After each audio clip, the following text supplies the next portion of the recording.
En un día primaveral de 1770, nadie podía prever los turbulentos tiempos que se avecinaban. El Palacio de Versalles estaba lleno hasta sus doradas columnas con las relucientes muchedumbres de la corte real. Terminado en 1682, Versalles fue la obra maestra del rey Luis XIV. Para poner algo de distancia entre él y sus súbditos, Luis XIV cambió la capital de Francia a este pequeño pueblo situado a casi 20 kilómetros al oeste de París, donde ordenó la construcción del palacio más espléndido de toda Europa. Por casi 100 años había sido la sede de la firme monarquía de la nación. Y hoy es el escenario de una boda muy importante. El nieto del rey Luis XV, el príncipe Luis Capet, siguiente en la línea del trono, está a punto de desposarse.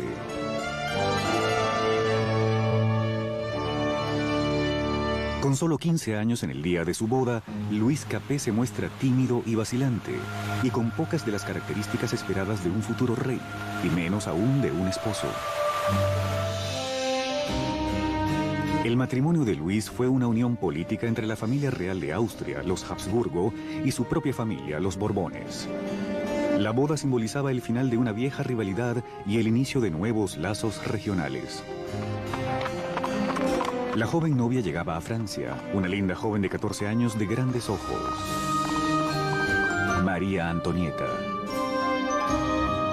María Antonieta era una archiduquesa de Austria. Era la hija menor de la emperatriz María Teresa. Llegó a Francia como parte de un pacto de matrimonio, el cual representaba un gran vuelco en las alianzas. Por primera vez en la historia, Francia y Austria eran aliados en lugar de enemigos.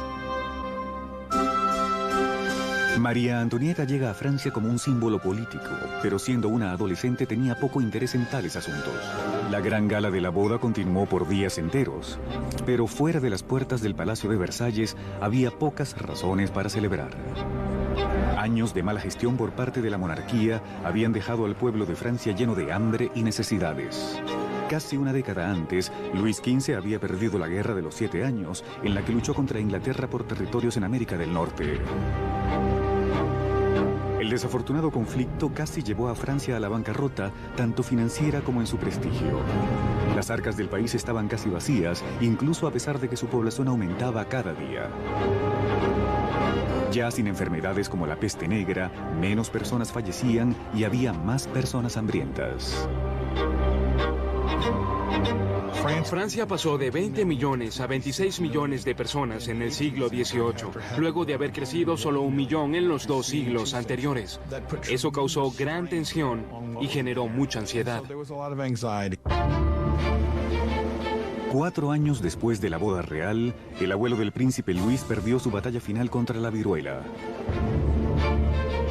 Luis XV muere siendo un rey vencido y poco popular y deja atrás un país al borde del caos. En una lujosa ceremonia, el joven príncipe Luis heredó el trono y fue coronado como el rey Luis XVI. A pesar de haber insistido en tener una grandiosa coronación, Luis sabe que está terriblemente mal preparado para el cargo. En el momento en que muere su abuelo y se hace evidente de pronto que él es el rey, Luis XVI no sabe qué hacer. Siente como si el mundo le cayese encima. A pesar de haber sido educado para convertirse en rey, siente que no está listo para eso. Para un reino en crisis, Luis XVI era la peor opción posible. El rey de 20 años rezaba: «Protégenos, Señor, porque reinamos muy jóvenes».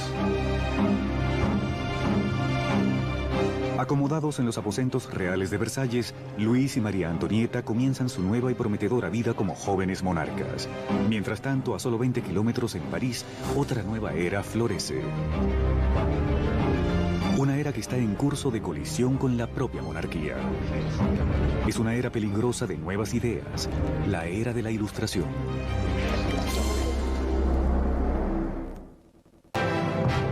Al acercarse el carruaje real a la prestigiosa Universidad Louis le Grand en París, las muchedumbres se acercaban para ver a la realeza.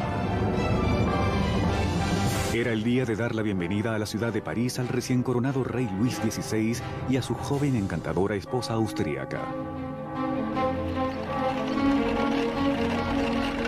Y a la cabeza del comité de bienvenida se encuentra un joven y prometedor estudiante de leyes, Maximiliano Robespierre. Cuando Robespierre era estudiante, el rey visitó la universidad y Robespierre le habló en latín al rey. Así que de hecho, habló con Luis XVI cuando era un adolescente. El rey apenas notaba al joven Robespierre mientras éste daba su respetuoso discurso en latín. Pero años después, sus destinos se cruzarían nuevamente en circunstancias diferentes, mucho más oscuras. Era uno de esos rituales que suceden siempre en todas las escuelas y sin embargo estaba cargado de ironía, ya que tenemos a un joven Robespierre leyendo un discurso en honor del hombre que luego mataría. Por ahora, la bienvenida es cálida y la alabanza es sincera. La visita de la pareja real pudo haberse ganado el corazón del pueblo, pero sus mentes se inclinaban cada vez más en una dirección completamente diferente. Desde la Edad Media, la sociedad europea había estado dividida en tres clases separadas, determinadas por el nacimiento. Había una gran división entre las riquezas de la nobleza y el clero y la pobreza de los campesinos. Con la Ilustración del siglo XVIII, la razón y la ciencia comenzaron a retar estas tradiciones ancestrales. Arrastrada por una corriente de innovaciones y literatura nueva, París era entonces el nuevo centro filosófico del mundo. La ciudad palpitaba con el florecimiento del conocimiento, todo un océano de posibilidades. Había llegado la era de la Ilustración. En los salones de alcurnia de todo París, los aristócratas se reunían para discutir sobre los autores de la Ilustración y sobre la floreciente era de la razón. Voltaire, Rousseau, voces frescas que proclamaban la libertad, el control del propio destino y, por sobre todo, la igualdad.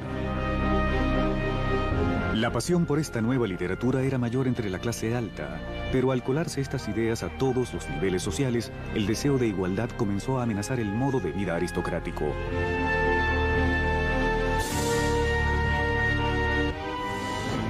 Para observar los ideales de la Ilustración en acción, solo hacía falta mirar más allá del Atlántico, donde los estadounidenses luchaban por independizarse de la vieja némesis francesa, Gran Bretaña. El joven rey Luis quería vengar las derrotas de su abuelo y vio su oportunidad en la Guerra de Independencia de Estados Unidos. Luis aportó un total de 2.000 millones de libras a la causa, suficientes para alimentar y guarecer a 7 millones de franceses por un año. Esa inversión marcaría el inicio del colapso financiero de Francia. Estados Unidos causó la bancarrota de Francia, ya que la deuda que adquirió la monarquía francesa para luchar en la guerra de independencia estadounidense resultó ser crucial en la situación financiera de esta monarquía, pues no podían pagarla.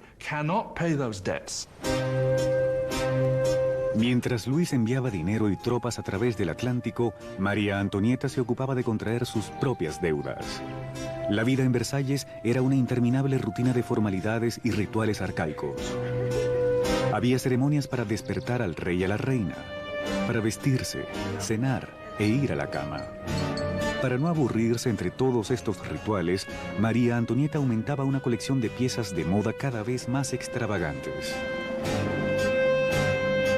María estaba obsesionada con la moda, en especial esos peinados de torre de casi 1 metro de alto que tomaban horas en realizarse y que adornaban con toda clase de frutas y objetos. Para muchas personas, estas costumbres eran obscenas y representaban todo lo que había de malo en ella, en Versalles y en aquella cultura. María Antonieta se entretenía con las habladurías de la corte, con juegos de azar y organizando obras de teatro. Al acumularse sus gastos, se ganó el apodo de Madame Déficit. A María Antonieta la apodaron Madame Déficit, ya que el país estaba en caos económico y ella continuaba gastando en vestidos, zapatos y joyas como si nada pasara. Era la Imelda Marcos de su tiempo. La imagen de la monarquía en el pueblo se deterioraba debido al empeoramiento de la situación en el campo. Una Una serie de malas cosechas y la desregulación habían elevado el precio de la harina, generando una escasez del propio corazón de la dieta francesa, el pan. Pero las privaciones naturalmente acababan en las puertas de Versalles. Mientras la pareja real continuaba viviendo extravagantemente, las quejas quedaban en el papel. Una queja fue llevada directamente a la corte real. ¿Sabe por qué hay tanta gente necesitada? Porque su lujuriosa existencia devora en un día el sustento de 1000 hombres. ¿El hombre tras esta queja? El mismo joven que solo pocos años antes alabó al rey y a la reina luego de su coronación. Maximiliano Robespierre. Con él, el pueblo pronto ganaría una voz que pedía libertad, igualdad y revolución.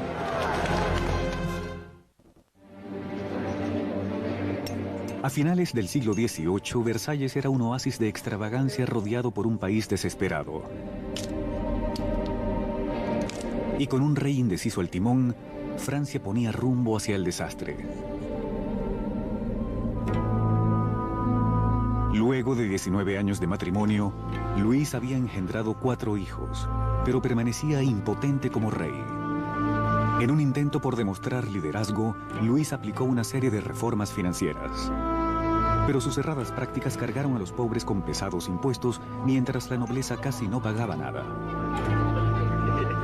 Con la economía en ruinas y el pueblo cada vez más agitado, parecía que incluso los cielos estaban molestos. Francia sufrió el más crudo invierno en 90 años.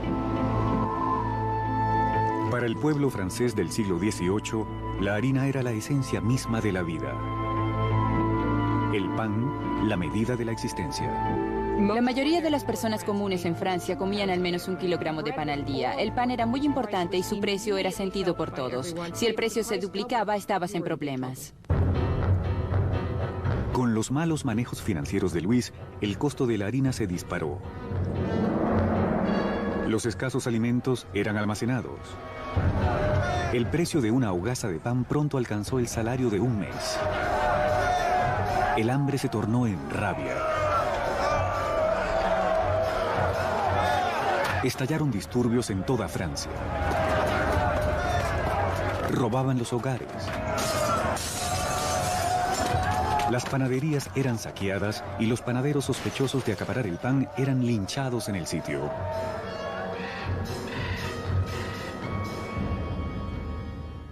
Con la economía en caos, los bancos forzaron a Luis a contratar un ministro de finanzas, Jacques Necker. Siendo un pensador ilustrado, Necker era popular con el pueblo de una forma que Luis solo podía envidiar. Jacques Necker fue sin duda el ministro más popular en la primavera de 1789, pues había expresado su postura públicamente de que era deber del gobierno el asegurarse que hubiese suficiente pan y grano para todos. Con el país en crisis fiscal, Necker presionó a Luis para convocar una reunión del tradicional cuerpo representativo del reino, los Estados Generales. Era la primera vez que los representantes eran convocados en 175 años. Francia estaba organizada políticamente en algo llamado los 3 estados. El primer estado era el clero, el segundo era la nobleza y el tercer estado eran todos los demás. Según cálculos actuales, los 2 primeros estados ocupaban 3% de la población y el tercer estado el 97% restante. Mucha gente sentía que era muy injusto para el tercer estado, que contenía la mayoría de la población, tener solo 1/3 de los diputados. Sentían que era muy injusto que se tratase de un parlamento de 3 cámaras donde 2 de ellas, la nobleza y el clero, podían siempre vencer a los terceros. 4 de mayo de 1789. Un joven y hábil abogado y político llegó a Versalles. Maximiliano Robespierre llegó como diputado ante los Estados Generales para luchar por una voz justa para el pueblo que representa el tercer estado. Siendo un huérfano de la provincia, Robespierre se había hecho un académico gracias a una prestigiosa beca, llegando a ser un orador elocuente. Su apariencia era impecable. Nunca tenía un cabello o una frase fuera de lugar. En su pueblo natal de Arras, las ideas de la Ilustración que había absorbido en los salones de París encontraron una voz poderosa en él como abogado de los oprimidos. Para cuando regresó y comenzó a practicar como abogado, ya estaba leyendo mucha literatura ilustrada. Durante su práctica en Arras, Robespierre trató de llevar las ideas de la Ilustración a los casos que defendía. En los estados generales, Robespierre y sus colegas demandan que la nobleza y el clero paguen impuestos. Pero Luis se siente amenazado por el creciente radicalismo del tercer estado. Entonces, el 20 de junio, luego de un punto muerto de 6 semanas, los diputados llegan para encontrar que están siendo silenciados. El 20 de junio, cuando los diputados llegan a su reunión y encuentran las puertas cerradas, sospechan un complot. Fueron al lado, a lo que llamaríamos una cancha de tenis, pero que en realidad era de balonmano. Se reunieron y juraron que no dejarían de reunirse hasta tener una nueva constitución. Los diputados se declararon a sí mismos como una nueva Asamblea Nacional, los verdaderos representantes del pueblo de Francia. El juramento de la cancha de tenis es uno de esos grandes momentos simbólicos de la Revolución Francesa. Tenemos a estas personas reunidas en ese espacio abierto de la cancha de tenis, alzando sus manos en una especie de saludo romano. Para la Asamblea Nacional fue un momento en el que comprendieron su poder y dignidad y supieron que realmente podían desafiar al rey de Francia. En un acto revolucionario de desafío, nace la Asamblea Nacional. Llegaría a ser una comunión de voces de todo el país, un cuerpo parlamentario que promulgaba la voluntad del pueblo. Pero quitarle poder al rey no sería tan fácil como firmar una simple proclamación. Estas tempranas victorias que ocurrieron en Versalles eran de papel y no tenían nada para respaldarlas. El temor que se apoderó de los diputados en Versalles a medida que se acercaba julio era que el rey ordenara a sus fuerzas dispersarlos y luego derrocarlos. A comienzos de julio, 30.000 tropas reales tomaron posiciones alrededor de París.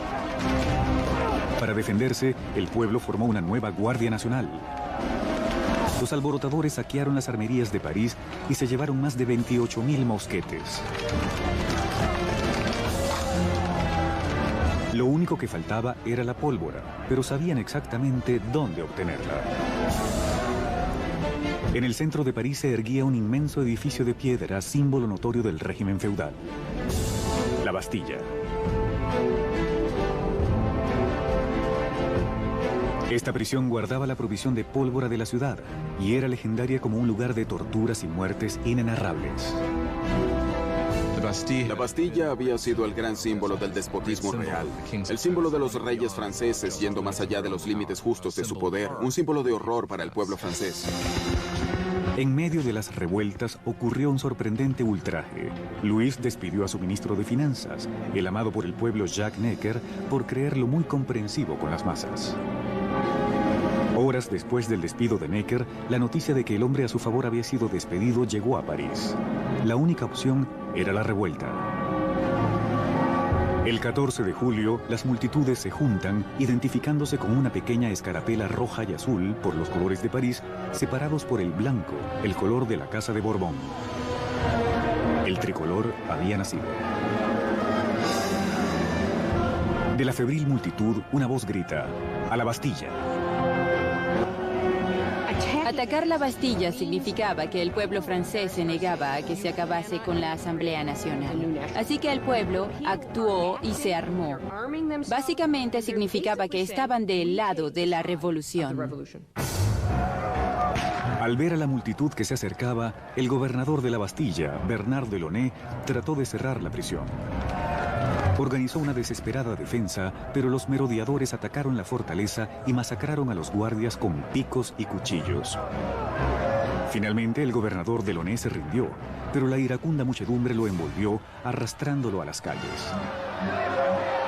Las hordas burlonas lo patearon y apuñalaron hasta que gritó: ¡déjenme morir! La multitud le hizo el favor, lo apuñalaron más y le dispararon. Allí nació una tradición revolucionaria. Su cabeza cortada fue expuesta en un pico. Los diputados de la Asamblea Nacional no condenaron de inmediato estos actos de violencia. De hecho, los aceptaron. Y fue esta aceptación de la violencia popular lo que, en opinión de algunos, creó un patrón que tendría consecuencias catastróficas para el desarrollo de la revolución. Con el humo aún sobre la Bastilla, Luis XVI regresaba de un viaje de cacería. En su diario, bajo la fecha julio 14, 1789, escribió: nada. Una referencia a su fallida cacería. Un ayudante lo interrumpió y le dio la noticia de las revueltas y la caída de la Bastilla. Luis XVI pregunta: ¿es una revuelta? No, señor, contesta. Es una revolución.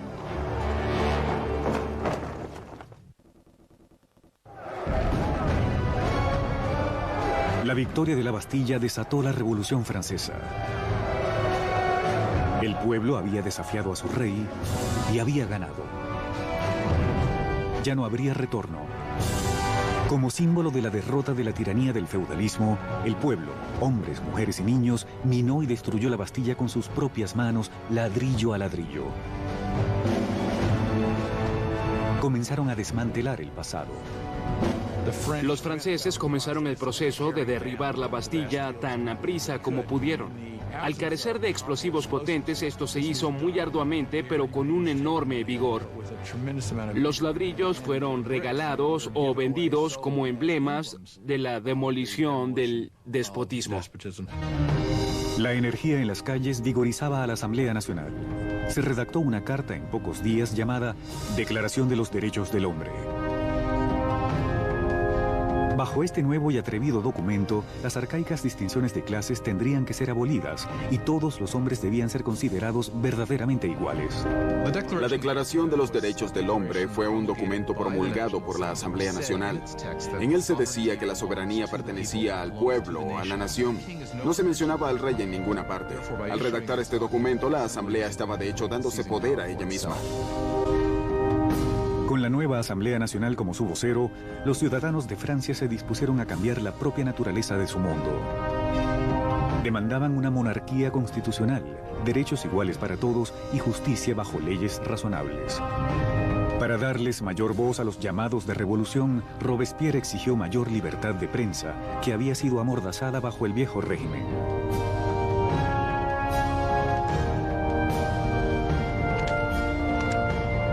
La resultante prensa libre fue registrada bajo el título de L'Ami du Peuple, o El Amigo del Pueblo. Un diario furibundo lleno de provocaciones y discursos altisonantes era la creación de un antiguo doctor, Jean-Paul Marat. Luego de una serie de carreras poco exitosas, Marat se hallaba viviendo en la pobreza, encontrando a veces refugio en las cloacas de París. Fue allí donde contrajo una dolorosa enfermedad de la piel que lo confinaba a tomar largos baños medicinales. El amargado y fracasado Marat encontró en la revolución una oportunidad perfecta para dejar salir su veneno.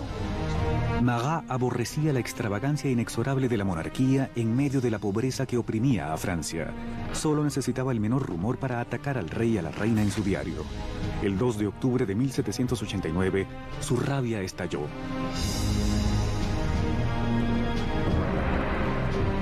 La noticia de que el rey había ofrecido una fiesta en Versalles llegó a París. Se decía que la decadente monarquía había arrojado al suelo la nueva bandera tricolor, símbolo de la revolución, y la habían pisoteado. Marat estaba furioso. Reportó el insulto en su diario justo cuando una nueva amenaza se avecinaba.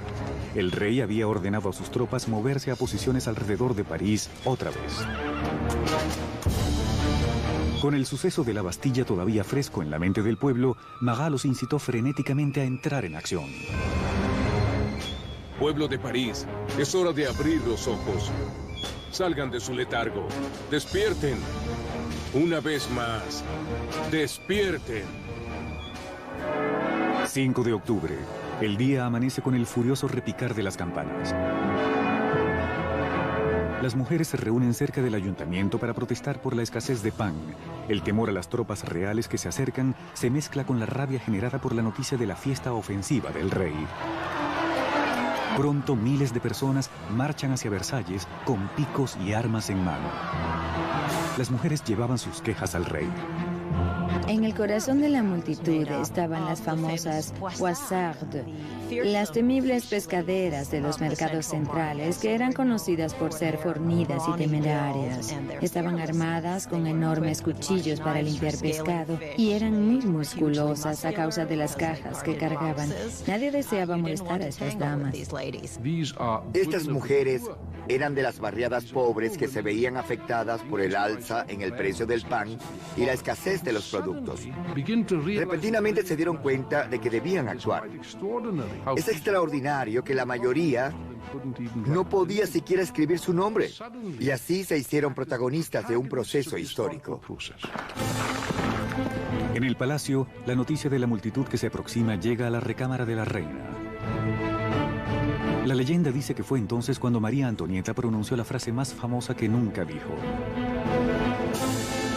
María Antonieta no dijo, si no tienen pan, que coman pastel. Eso es un mito. María Antonieta, desafortunadamente, quizá nunca notó la pobreza de su país, el tiempo suficiente para decir algo así. Al concentrarse las mujeres cerca de las puertas, Luis se dio cuenta de que la revolución ya no podía ser ignorada. Había llegado a sus puertas. Accedió a firmar la Declaración de los Derechos del Hombre, pero la multitud continuó creciendo durante la noche. En la mañana, 20.000 personas acampaban en las afueras del Palacio Real. Para terminar con los siglos de distancia entre el rey y sus súbditos, las masas furiosas exigen que el rey y la reina se muden a París. Indeciso y débil, como siempre, Luis no responde. Su vacilación provocaría la furia de la multitud y pondría las vidas de la familia real en grave peligro. Al no obtener de inmediato la aceptación de lo que pedían, realmente parecía que iban a masacrar a la reina. La multitud de mujeres entró violentamente al palacio pidiendo a gritos la sangre de la reina. Masacraron a los guardias, los decapitaron y pusieron sus cabezas en picos. Parecían espíritus malignos que gritaban por el palacio, dennos sus entrañas, dennos su cabeza, yo quiero una pierna, yo quiero un brazo. Creo que estaban tan frenéticas que de haberla encontrado la habrían cortado en pedazos.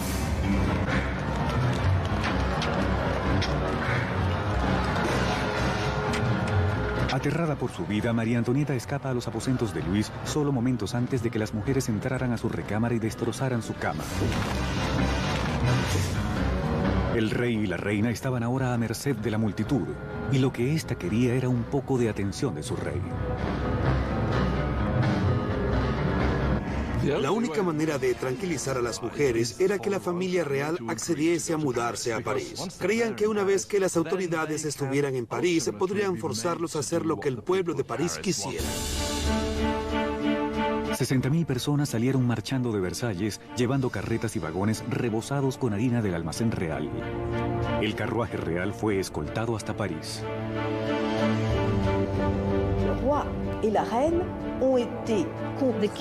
El rey y la reina fueron forzados a ir a París con las cabezas de sus guardias,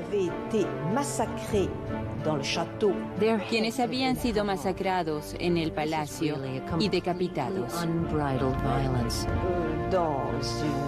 Fue un momento de violencia desenfrenada. Maquillaron las cabezas y las desfilaron frente al carruaje del rey y la reina. El rey y la reina tuvieron que instalarse en el Palacio de las Tullerías. Nunca más volverían a estar en Versalles. Una vez que la familia real se mudó a París, fueron de hecho prisioneros de la ciudad. Ellos lo sabían igual que todo el mundo. Había grandes limitaciones en lo que podían hacer. Eran prisioneros de la ciudad capital, no hay duda de eso. Versalles fue abandonado y la asamblea se residenció en París. El poder estaba ahora en manos del pueblo.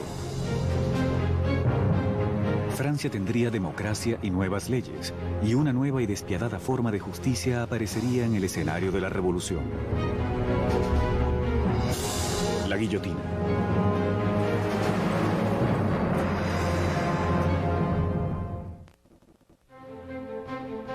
Mayo de 1791. Habían pasado casi 2 años desde que la familia real y la Asamblea Nacional se mudaron a París. Robespierre hablaba a menudo en la Asamblea y en el Club Jacobino, una sociedad de debates bautizada por su lugar de reunión, un viejo monasterio de monjes jacobinos. Ahora la palabra era el corazón mismo de la revolución, y Robespierre hablaba con una entereza moral infalible. Su norte real era siempre el pueblo. Pronto se gana el apodo de El Incorruptible. Francia es ahora una monarquía constitucional. El rey es forzado a compartir el poder con los revolucionarios de la Asamblea, pero parece que su cuota disminuye cada día, siendo forzado a firmar una tras otra leyes que reducían su propio poder y el de otro sector del feudalismo, la Iglesia Católica. Luis decide que ha llegado la hora de abandonar los confines de la nueva república y montar una campaña para reclamar su reino. Para 1791, Luis había decidido que debía retomar el control de su país. Sabía que solo podría lograrlo con la ayuda de un ejército extranjero, así que su idea era escapar del Palacio de las Tullerías y dirigirse a la frontera más cercana. 21 de junio de 1791, el rey y la reina se disfrazan de sirvientes y, protegidos por la oscuridad, se escabullen del ojo vigilante de París. Realizan un intento mal planeado de escape. Era pasada la medianoche cuando la familia real llegó al pequeño pueblo de Varennes, 160 kilómetros al este de París. Se encontraban cerca de la frontera de Austria, con la seguridad a pocos kilómetros de ellos. Pero su intento de ser libres no llegaría más lejos.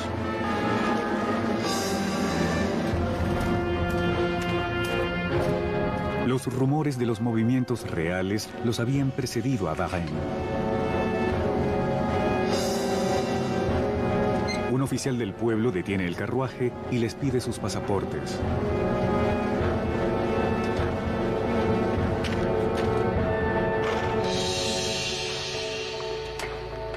Las sospechas del oficial son confirmadas.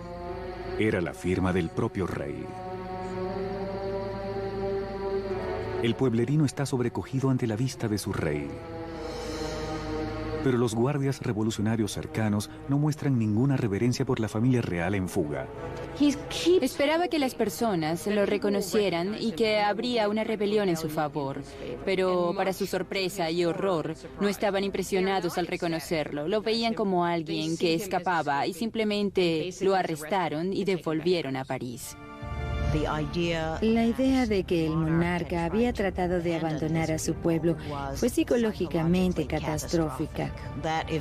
Esto realmente cortó los lazos entre Luis y sus súbditos. Ahora no solo tenían un rey superfluo, sino que obviamente también era un traidor. Europa había heredado de la Edad Media un macabro repertorio de métodos de ejecución. Muertes crueles y tortuosas por descuartizamiento, la horca, ahogamiento e incineración en la hoguera. Durante el viejo régimen hubo toda una variedad de espantosos castigos. La decapitación estaba reservada a la nobleza y una de las cosas que la revolución quiso desde el principio fue hacer a todos iguales en la muerte. Simbólicamente querían el mismo castigo para todos. A pesar de la oposición de Robespierre, una nueva máquina de la muerte se convierte en el foco de atención en París. Joseph Finias Guillotin, un médico e inventor, ideó una nueva máquina de decapitación, convirtiendo la vieja decapitación en una experiencia humanitaria. Los revolucionarios franceses creían en los valores humanos. Creían que no debía causarse sufrimiento innecesario. Y lo que les atraía de la guillotina era su rapidez. Además, era eficiente. Y hasta donde podemos saber, ya que nadie ha regresado para contarlo, era indolora. La guillotina silenciaría a los enemigos internos de la revolución, cualquier sospechoso de conspirar para regresar al rey a su trono. Pero eran los enemigos que rodeaban a Francia los que más le preocupaban a la Asamblea. Existía el creciente temor de que parientes de la familia real que habían escapado a Austria lanzarían una contrarrevolución armada. La Asamblea decide hacer un ataque preventivo, una declaración de guerra a Austria. Pero Robespierre se opuso. Robespierre era una de las voces solitarias que se oponían a la guerra por pensar que el enemigo la ganaría. Temía que el país no estuviese listo, que no contase con un ejército capaz de derrotar al enemigo y que el enemigo, por lo tanto, podría invadir y destruir la revolución. Robespierre perdió el debate. En abril de 1792, la Asamblea le declaró la guerra a Austria, un país regido por la familia de María Antonieta. Crecía el fervor nacional. Si Austria derrotaba al ejército revolucionario, Luis sin duda reclamaría su trono. Y se sospechaba que María Antonieta ayudaba al enemigo al mantener correspondencia con sus familiares en Austria, revelando los movimientos de las tropas francesas con cada trazo de su pluma. Mientras tanto, el rey y la reina fingen adherencia a la revolución. Luis y María Antonieta jugaban un doble juego. Parecían estar muchas veces con la revolución. Al mismo tiempo estaban conspirando contra ella. Trataban de sobrevivir. Si queremos ser generosos, eran sobrevivientes, pero si lo vemos desde el lado revolucionario, eran mentirosos.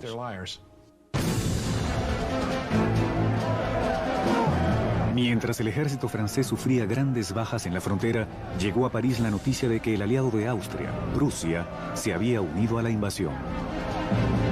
Las tropas enemigas se movilizaban bajo las órdenes del duque de Brunswick, un general prusiano. La atmósfera en París estaba tensa. De pronto, los diarios parisinos imprimen una carta del duque de Brunswick. El manifiesto amenazaba con destruir París si sus majestades, el rey o la reina, sufrían algún daño. Pero esta amenaza tuvo el efecto contrario. 10 de agosto de 1792, 27.000 ciudadanos armados, animados por la furia contra el manifiesto, se dirigen al Palacio de las Tullerías y atacan salvajemente a los guardias del rey.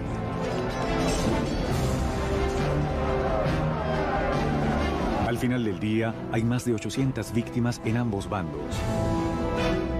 El rey buscó su seguridad en la Asamblea, pero la monarquía estaba acabada. A Luis se le quita oficialmente su título. La República Francesa había nacido. La cuchilla de la guillotina fue bautizada con la sangre de los últimos guardias de Luis.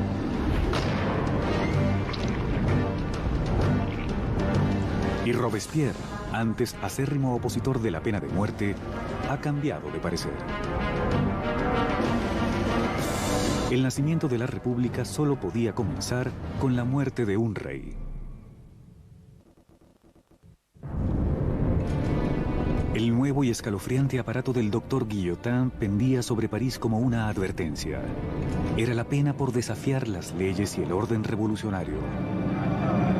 Había sido bautizado con la sangre de los guardias reales y pronto acabaría con el propio rey. Para agosto de 1792, el rey había sido depuesto y la familia real estaba en prisión. Robespierre y sus jacobinos se enfrentaban con el sector del moderantismo de la Asamblea, los girondinos, por el control del gobierno nacional. Pero en las calles de París existía un nuevo movimiento político. Como símbolo del rechazo a la tradición aristocrática, los ciudadanos comunes se rehúsan a utilizar los bombachos hasta las rodillas o culottes de los aristócratas. Se hacían llamar los sans-culottes o los sin bombachos. Los sans-culottes se consideraban a sí mismos como el verdadero pueblo francés. No eran los más pobres. Eran más bien artistas o tenderos, cosas así. Eran personas que al menos podían trabajar con sus manos. El no vestir los bombachos era para los sans-culottes un símbolo de no ser un aristócrata, de no poseer grandes riquezas, de ser una persona común del pueblo. Los sans-culottes tomaron el control del gobierno de la ciudad de París, mientras los jacobinos y los girondinos conducían al país desde la Asamblea Nacional, ahora llamada la Convención. La Convención intentaba comandar el asediado ejército francés, que rápidamente perdía terreno ante Austria y Prusia. Mediante el poder de sus palabras, el incorruptible se alzó como el hombre capaz de guiar la revolución.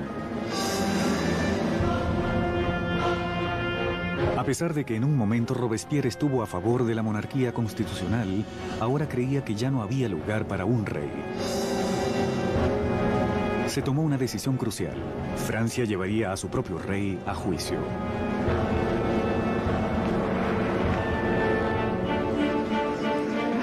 El veredicto ya estaba decidido, así que el único debate fue por el castigo.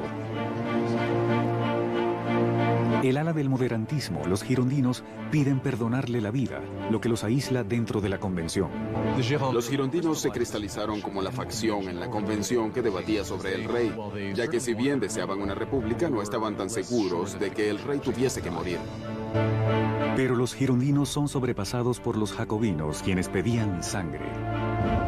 ¿Por qué deseaban los jacobinos la muerte del rey? Creo que querían matarlo, ya que, como dijo brillantemente Robespierre, hay que matar al rey para que la revolución pueda vivir. Si el rey tiene razón, entonces la revolución se equivoca. En todos los sistemas que han existido, solo ha habido una pena para la traición y esa es la muerte. Así que, de ser el rey culpable de traicionar a su país en tiempo de guerra, entonces el argumento era que debía sufrir la muerte de un traidor. El 20 de enero de 1793, Luis XVI es declarado culpable. Se leyó la sentencia. El rey debía morir.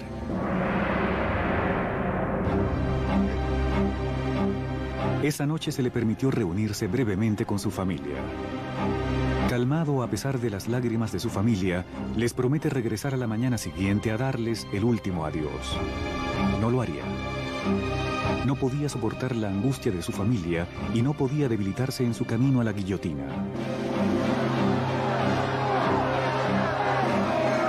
En la mañana, un carruaje cerrado llevó a Luis al cadalso.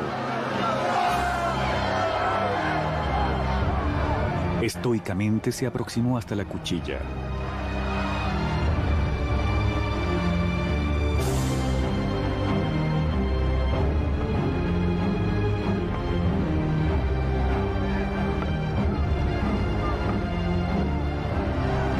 Intentó dar un discurso. Confío que mi muerte será por la felicidad de mi pueblo, pero lloro por Francia y temo que pueda sufrir la ira del Señor. Pero los guardias ahogaron su discurso con los tambores.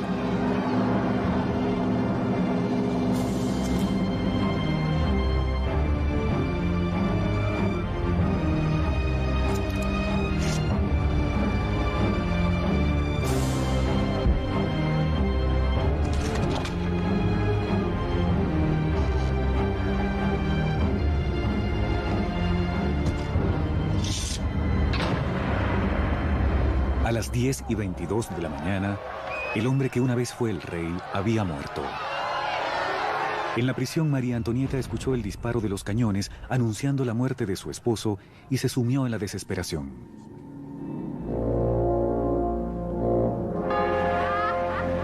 La sangre del rey se había derramado.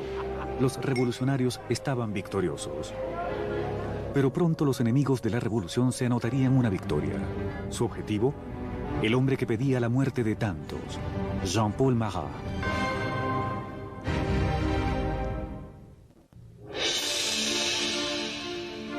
La ejecución del rey Luis XVI constituyó la mayor victoria para los revolucionarios. Un momento de cambio cuando una joven nación, la República Francesa, nacía de la sangre. Para finales de 1792, los radicales jacobinos, creyendo que la joven revolución estaba en peligro de ser saboteada por los traidores, comenzaron a utilizar métodos cada vez más violentos. Pero los girondinos, representando al pueblo campesino de Francia, deseaban frenar la creciente violencia por temor a que condujese a una guerra civil. Su oponente más visible, Jean-Paul Marat, contraataca a los girondinos con tirajes furibundos de su diario en los que denunciaba a aquellos sospechosos de confabular contra la revolución.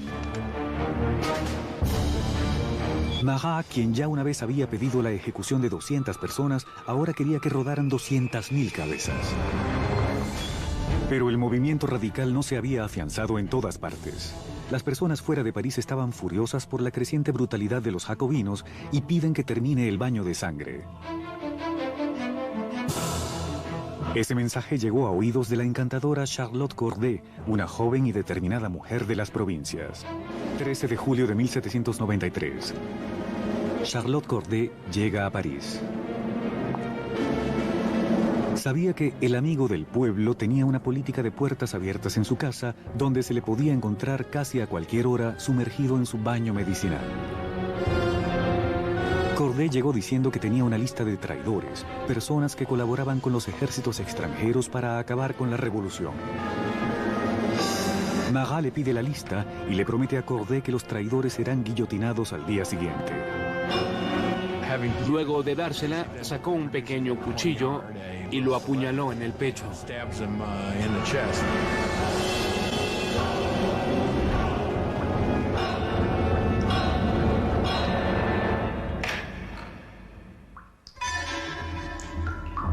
El llamado amigo del pueblo murió instantáneamente. La furiosa voz de su diario había sido silenciada.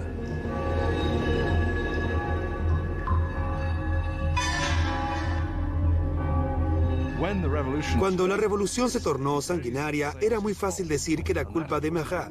Eso afirmaban aquellos que lo odiaban o temían. Y es una de las razones por las que Charlotte Corday lo asesinó en 1793, ya que lo hacía responsable de muchas de las atrocidades más sangrientas que habían ocurrido allí. Corday no intentó escapar. Durante su juicio no se mostró arrepentida.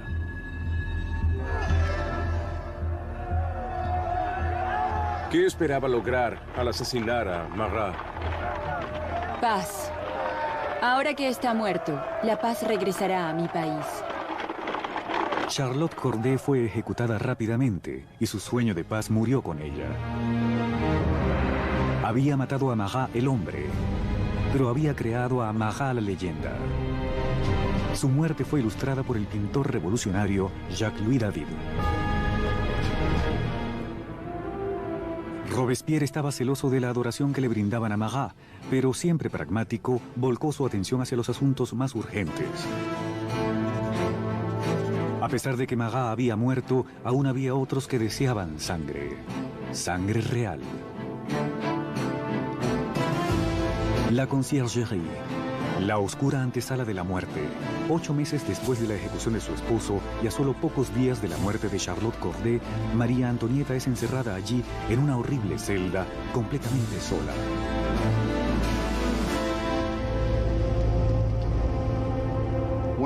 Una de las peores cosas que le sucedió a María Antonieta después de la ejecución de Luis fue que les arrebataran a sus hijos. Ellos eran lo más importante para ella. Sabía que su hijo sería sometido a abusos terribles para hacerlo olvidar que alguna vez había pertenecido a la realeza. Y resultó que tenía razón. Solo un par de años después, su hijo murió a causa de negligencia y abusos terribles. María Antonieta, quien alguna vez fue presumida, solo tenía 38 años de edad. Pero la revolución la había envejecido. María Antonieta había sido una mujer muy hermosa y elegante hasta la revolución. Durante 1788 y 89 había perdido peso, su cabello había encanecido, había abandonado toda su coquetería y sus lindos atavíos. Se puso muy delgada. Cuando apareció en su juicio estaba irreconocible. El 15 de octubre, María Antonieta es llevada a juicio, acusada de alta traición y de derrochar el tesoro nacional. La única evidencia contra ella fueron rumores maliciosos. Un cargo final fue añadido a la lista. La acusaban de cometer incesto con su hijo. Ante esto, María Antonieta decidió defenderse. Apelo a la conciencia y a los sentimientos de todas las madres presentes para declarar si hay alguna entre ustedes que no se estremezca ante la idea de tales horrores. En ese momento hubo un cambio en la atmósfera, ya que todas las mujeres sintieron que estaban implicadas y se dieron cuenta de que habían llegado demasiado lejos con esas acusaciones. Ese brote de simpatía pública hizo que María Antonieta esperase ser deportada a Austria, pero sus esperanzas terminaron cuando se leyó la sentencia. Compartiría el mismo destino de su esposo. María Antonieta estuvo de algún modo condenada desde el principio. Era el símbolo de la alianza con Austria, la cual había sido desastrosa para Francia. Era junto a su esposo motivo de burla a causa de su aparente disfunción sexual.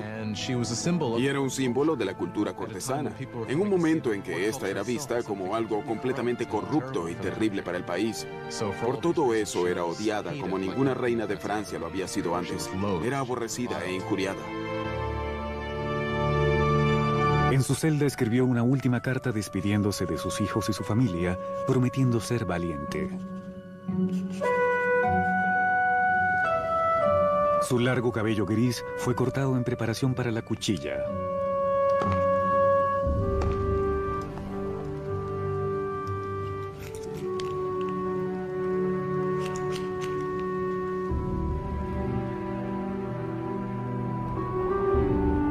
Sus manos estaban fuertemente atadas.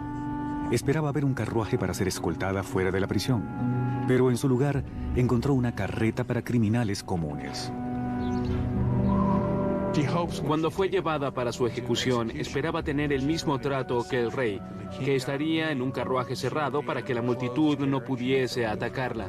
Pero la colocaron en una carreta abierta donde la gente podía gritarle toda clase de cosas horribles y amenazas terribles. Siendo solo una sombra de la soberana que alguna vez fue, María Antonieta mantuvo su dignidad real mientras se sentaba en la carreta abierta y era desfilada por las calles de París.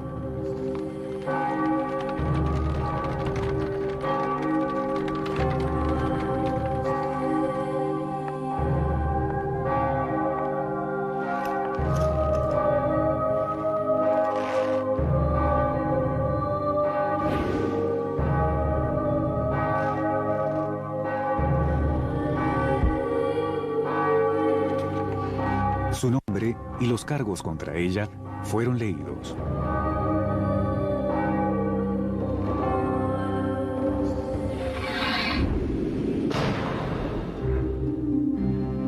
La última reina de Francia estaba muerta. Varios días después, luego de incontables ejecuciones, los miembros de la Convención Nacional se dieron cuenta del desperdicio inútil de vidas al ver que muchos de sus colegas eran víctimas de la guillotina. Danton expresó: la revolución es como Saturno, devora a sus propios hijos. Y agregó: la revolución, mis amigos, no puede hacerse con agua de rosas. El derramamiento de sangre apenas comenzaba. Danton y Robespierre, los oradores estelares de la convención, se dan cuenta de que deben atacar con valor para salvar la revolución. Convencen a sus colegas para instaurar una nueva y amenazadora forma de ley marcial. Es hora de que todos los franceses disfruten de la sagrada igualdad. Es tiempo de imponer esta igualdad mediante actos de justicia contra los traidores y conspiradores. Hagamos del terror la orden del día. Así comenzaba un nuevo capítulo de la revolución, un período de represión violenta llamado el terror. En una sorprendente regresión, los revolucionarios suspendieron la nueva constitución, así como los derechos que garantizaba. La policía de espionaje se esparció por el país. Cualquier sospechoso de actividades contrarrevolucionarias era arrestado, juzgado rápidamente y sentenciado a la cuchilla nacional. La menor sospecha podía enviar a cualquiera al cadalso. Políticos expresaran alguna palabra amable hacia la difunta monarquía, cualquiera que utilizara el formal monsieur o madame en lugar del nuevo tratamiento de ciudadano. El aire estaba cargado de paranoia. Los vecinos se denunciaban unos a otros.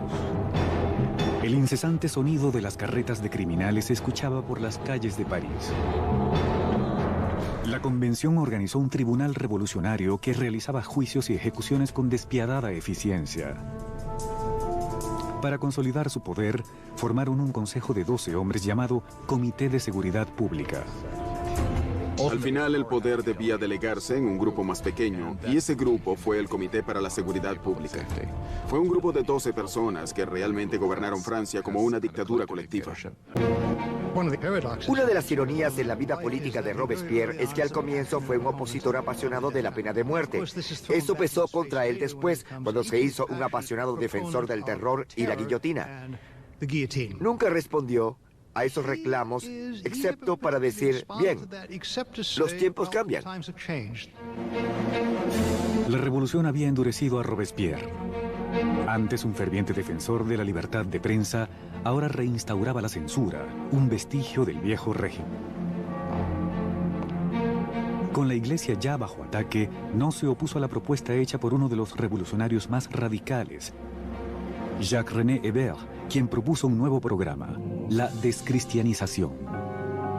Cuando la crisis de la guerra y las rebeliones internas alcanzaron su apogeo, la gente comenzó a pensar que la raíz de todos los problemas eran los sacerdotes y la religión, y que lo que debían hacer para resguardarse de los enemigos de la revolución era destruir el poder de la Iglesia católica.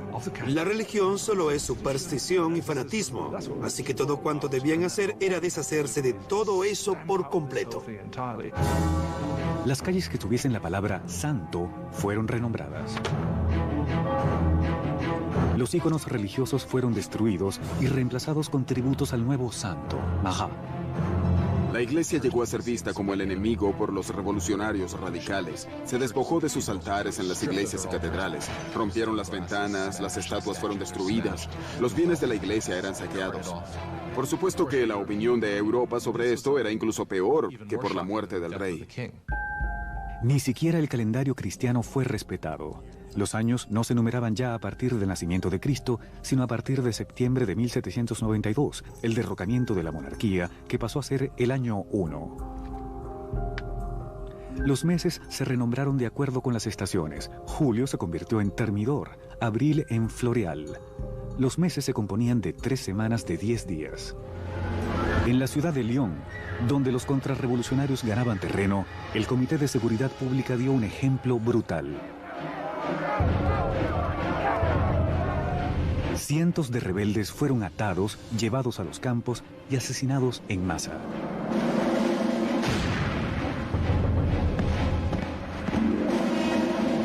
Una región llamada La Vendée, en el oeste de Francia, también se había convertido en un bastión contrarrevolucionario.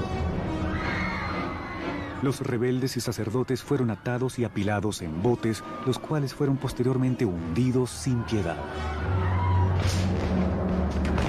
Unas 100.000 personas fueron asesinadas solo en La Vendée. En París, la guillotina caía a un ritmo cada vez mayor.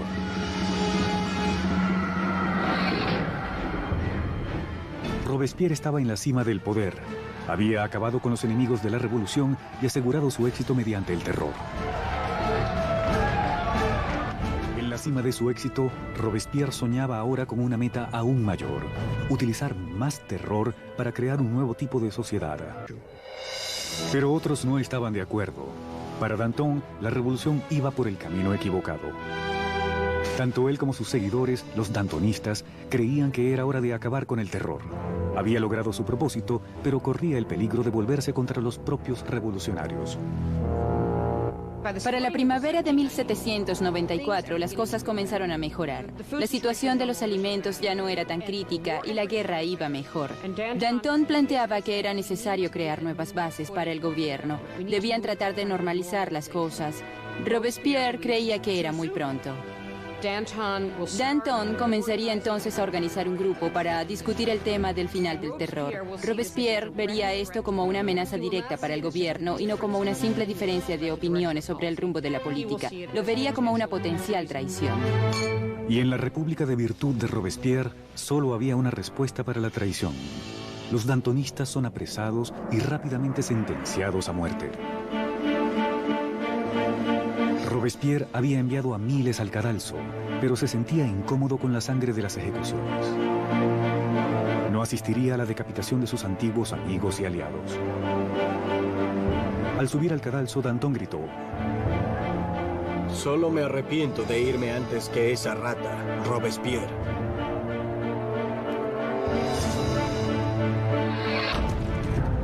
Ya sin los dantonistas, Robespierre sumió a Francia en una nueva fase aún más sangrienta y horrible: el Gran Terror. El Gran Terror es el nombre que se le da a la última fase del período del terror, desde la primavera hasta el verano de 1794. Es el período en el que se incrementaron las ejecuciones y cuando la paranoia, especialmente en París, pero en realidad en toda Francia, comenzó a crecer exponencialmente. Es posible contabilizar el número de ejecuciones hasta llegar a casi 800 por mes en París. Al final era incluso mayor. El verdugo de París estaba más ocupado que nunca. Nuevamente las sospechas de Robespierre parecían enfocarse en sus allegados. El 27 de junio, en ese entonces el 9 de Thermidor, se presentó en la convención y pronunció un discurso amenazador. Sería el último discurso de su vida. Robespierre cometió un error táctico. Apareció el día anterior a su arresto y anunció que tenía una nueva lista de enemigos de la República, pero que no la entregaría. Por lo tanto, todo el mundo temía estar en esa lista. Cuando llegó al día siguiente para entregarla, fue arrestado antes de poder hablar. Un inesperado coro de voces acalla a Robespierre. Se queda en silencio y sorprendido. Los diputados lo declaran un forajido y lo expulsan de la convención. Robespierre y varios de sus seguidores son llevados al ayuntamiento, donde permanecen vigilados esa noche. A la mañana siguiente se escuchan disparos y los guardias se apresuran al segundo piso. Al derribar las puertas se encuentran con una horrenda escena. Uno de los aliados de Robespierre se había arrojado por la ventana. Otro se había disparado en la cabeza. Encontraron a Robespierre semiconsciente, con una herida de bala en la cara. Su mandíbula estaba destrozada por un aparente intento de suicidio. Robespierre pasó sus últimas horas sobre la mesa del Comité de Seguridad Pública, en la misma sala donde había conducido al terror hasta su punto más sangriento. Fue incapaz de responder a los insultos y humillaciones de sus antiguos colegas. El gran maestro de la oratoria había sido silenciado.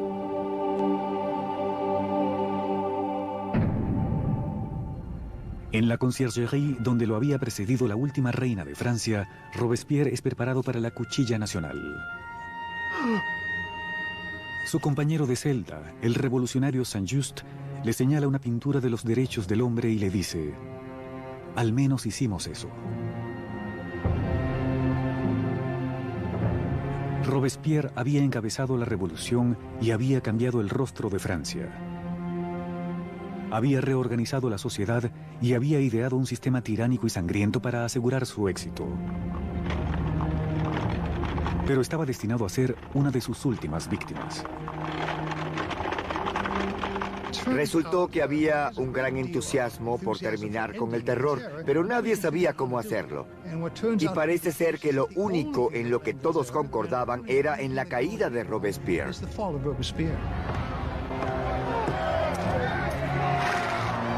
El 27 de julio de 1794, la guillotina cayó sobre el incorruptible. Y la última sangre de El Terror fue derramada. El terror murió con Robespierre, pero no la revolución. Los derechos del hombre, la democracia, la nueva república, los logros de la revolución sobrevivirían por mucho tiempo a todos los revolucionarios. Francia entraría en un período de incertidumbres, paralizada entre el temor a otra época de terror o, aún peor, a un regreso a la monarquía opresora que la precedió. Luego de 5 años de parálisis, el poder se concentró nuevamente en las manos de un solo hombre: Napoleón Bonaparte. Los historiadores no están de acuerdo sobre el final de la revolución. Algunos creen que murió con la aparición de Napoleón. Otros mantienen que la revolución vivió hasta el siglo XIX y más allá. La revolución destruyó el viejo régimen feudal de Europa y cambió para siempre el curso de la civilización occidental. La pregunta que generó la Revolución Francesa fue: ¿cuánta violencia es justificada para lograr una mejor sociedad? ¿Tienen las personas el derecho de derrocar lo que ven como un sistema injusto y sustituirlo por aquel que creen de corazón que es más justo? ¿Cuánta violencia se justifica para lograr eso? Aún enfrentamos esa pregunta. Mientras Robespierre y sus colegas estaban atareados llevando a su país hacia el futuro, muchos de ellos debieron preguntarse cuál sería el resultado final. Más de 200 años después del nacimiento de la República Francesa, el fantasma de Robespierre se cierne sobre las revoluciones, desde Rusia hasta Vietnam y desde China hasta América Latina. Los experimentos franceses con la democracia han inspirado modelos en todo el mundo. Donde quiera que la tiranía surja, el grito de justicia será eterno. Por libertad, igualdad y fraternidad. Por revolución.